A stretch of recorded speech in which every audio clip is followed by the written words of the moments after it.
You know, I often feel like if there was a cognitive test to get on social media, a lot of people wouldn't be able to get on. Like, in all seriousness, a lot of people would not be able to get on social media if there was a test, like for your abilities with comprehension, understanding, your ability to put yourself in somebody else's shoes, understand what they're saying, and then have a conversation based on that. Or, certain amount of empathy for people, understanding, suffering, pain, etc. Yeah, a lot of people, writing skills, yeah, a lot of people would not make it, right? Because so many are lacking in so many different areas. It's just, it's wild. This is one such person, God Paul 25, right? On TikTok. Right? So this is me responding to his comment on TikTok. So I made a video about the unfortunate circumstances surrounding the passing of Nolan Wells, right?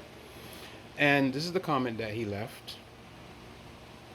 Obviously, he does not understand the comparison that I made. Now, he looks to be way over 18, right?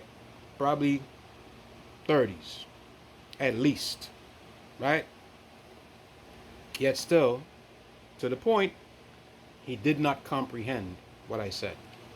So let me say it plainly. This is for God Paul 25. I went somewhere with a friend of mine. I made or attempted to make a bunch of bad decisions after being inebriated.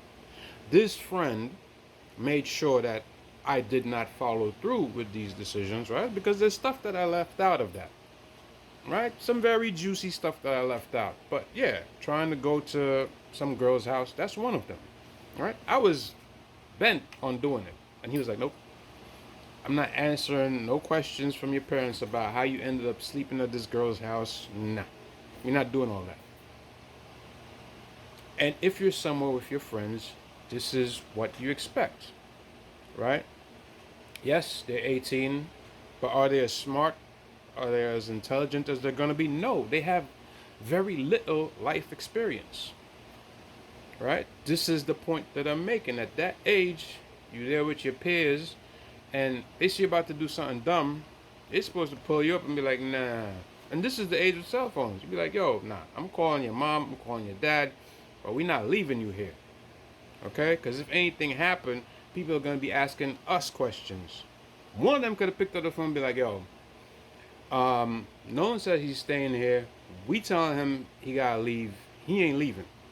This is not some grown man that got his own place, job, right? Mortgage. This is he stayed with his folks.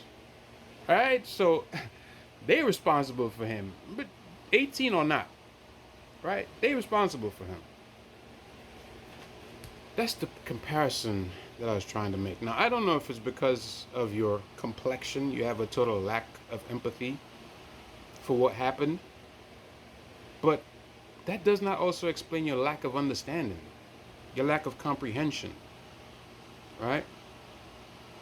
If you're somewhere with your friends, you come together, you leave together. If it was you or maybe your child, would you feel the same way? If it was somebody you knew. You see, this is the difference between me and you. I have children. I can understand that situation, comprehend it, and be like, damn, shouldn't have went down like that. Somebody could have made a phone call and be like, oh, it's looking kind of, weird over here, right? No one's making these all decisions. We don't agree with it. We try to tell him leave. You need to talk to him. That didn't happen. And you're like, oh, but he made a grown man decision. Were you there? You talking like you were there. I haven't seen you on the news making any statements, so I don't know how you're so sure of yourself, right? But again, is it because of your complexion or your total lack of empathy, total lack of understanding, comprehension, intelligence? I don't know. But the comparison is accurate.